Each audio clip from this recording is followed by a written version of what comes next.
Yes, indeed. There is FPL now with Old Man Phil, and I am very excited awaiting the start of the 2025-26 Premier League season, and I can't wait for it to begin. But I do have problems. I've got 3 drafts that I cannot make my mind up which one to go with. Let's go and have a look at the 3 drafts that I've come up with so far.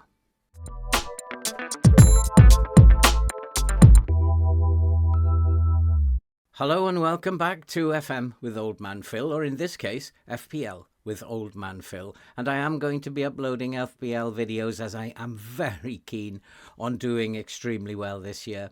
Last year I had a very, very good season, and hopefully I'm going to continue having good seasons as we go through the next couple of years. I want to win it. Well, in my dreams, but I do love playing FPL. It does make watching the Premier League every weekend much more interesting than if I wasn't playing FPL. And you can join the Old Man Phil FPL League if you have a mind to, and there's the code down below, and I will also pop the code in the description of this video below. And I'm going to upload videos as often as I can. We're going to do probably twice a week, and I might even do a deadline stream, which would be fun to do just before the first Premier League game kicks off on Friday evening, the 15th of August. That would be quite fun to do as well. So if you like FPL, you're probably in the right place. And if you like FM on top of that, you are definitely in the right place, because I do suffer playing that game. And if you love to see players suffer either in FPL or in FM, you're in the right place. So why not hit that subscribe button, join the channel, join the fun, and see who comes out on top. And so I have 3 drafts which I've been playing with, and I have real problems because I really don't know which one to go with. I'm going to start with draft 1, and let's start with the goalkeepers. The goalkeepers are not going to change very much through each draft, and I've decided to go with Kelleher and Areola, and the reason for that is purely about fixtures. Both of them have very, very good opening fixtures, and they rotate nicely, and I think I will have a good solid goalkeeper for all 5 opening game weeks. It's possible that I will use my wild card in game week 6. We do have 2 of each of the chips, one to use in the first half of the season and one set to use in the second half of the season. So managing chips is going to also be something that we have to look out for, which is why I'm considering doing a bench boost in game week 1. It's like having a bench boost straight after a wild card, and that can only be a good thing. And also with other chips available to use before the end of the season, and you have to use them or lose them, then why not use it in game week 1 when you can set up a really nice bench and hopefully get yourself off to a very good start. So that is something that I'm thinking of. So we do have 2 goalkeepers who are likely to start, and then in defence, firstly, in this draft that's on my screen, you can see I have Dunk. Now, Dunk playing for Brighton. Brighton have fairly good fixtures. In game week 3, they will have to play Manchester City, but I have other defenders who can rotate with them. So it doesn't present an issue having Dunk at the back.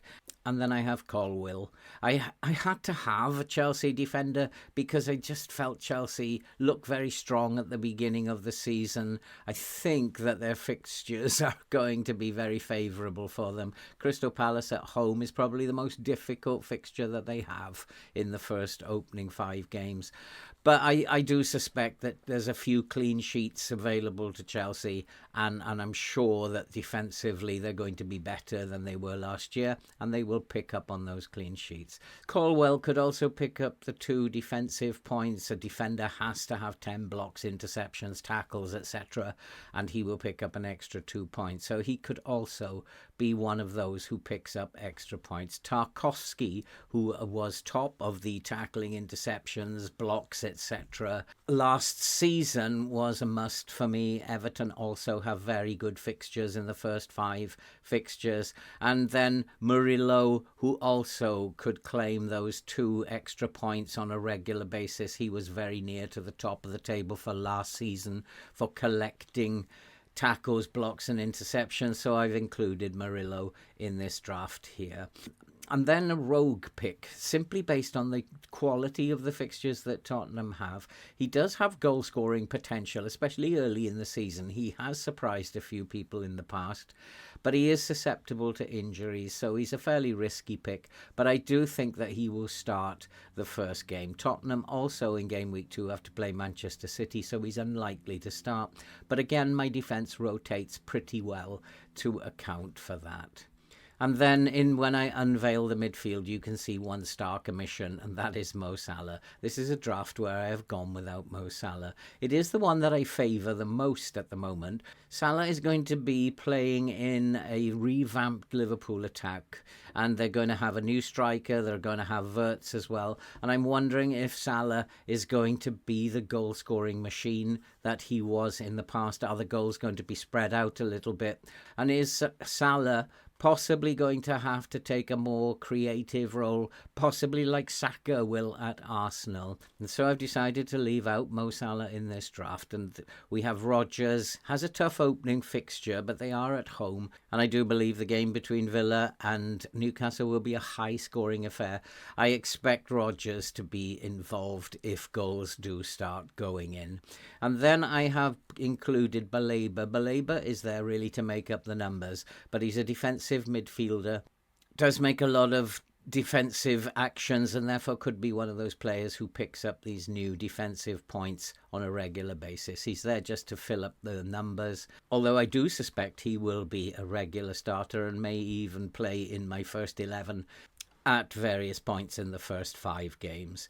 And then Cole Palmer. I felt that with Chelsea's fixture, there's no way you can leave Cole Palmer out. He looked sharp in the Club World Cup, and I fancy that he might, with the fixture run that Chelsea have got, he might carry that on into the start of the season.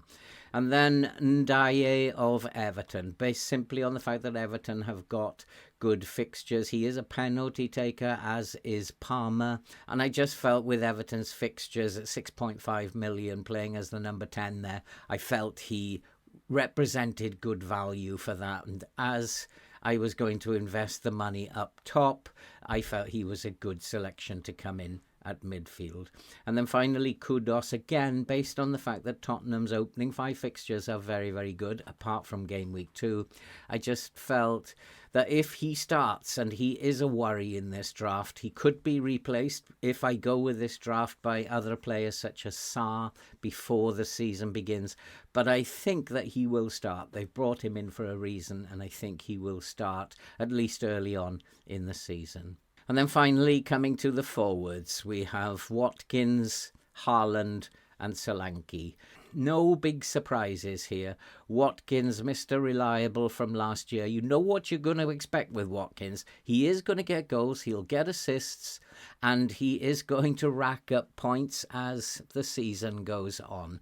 He is a good pick at 9 million. 9 million could also free up funds. If he's not playing well, then it could free up funds to bring in players elsewhere who are playing well.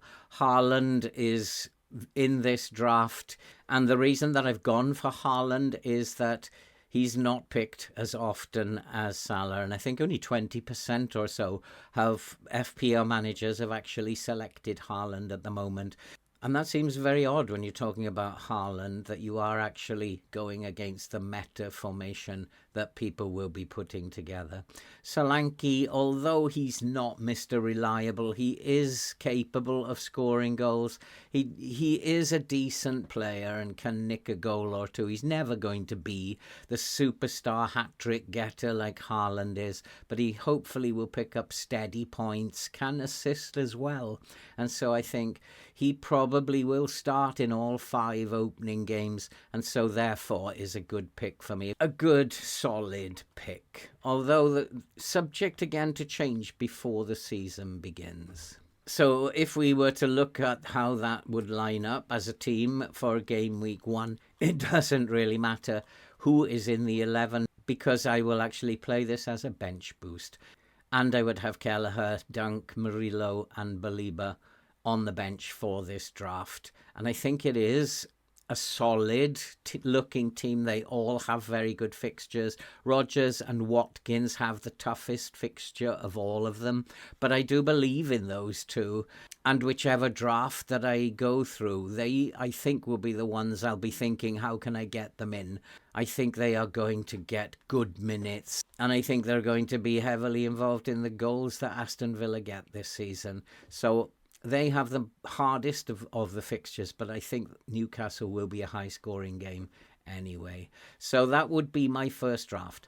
My first way of lining up, I would have Haaland as captain. If I'm going to buy Haaland, I might as well have him as captain, and then Palmer as the vice-captain. And so that is the first draft that I've come up with. I do have 2 other drafts that I will look at over the next couple of days.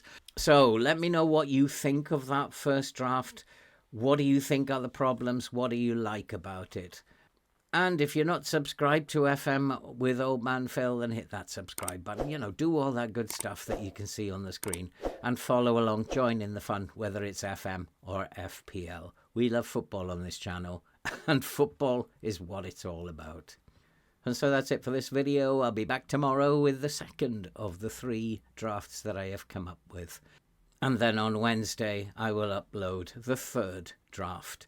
I wonder which one I will go for. I think you probably have to join me in the deadline stream that I'm planning to do on the Friday evening to see which way I'm going. But join us tomorrow and you'll have a look at what my second draft looks like. Thanks for watching. Have fun with FPL, and we'll see you tomorrow.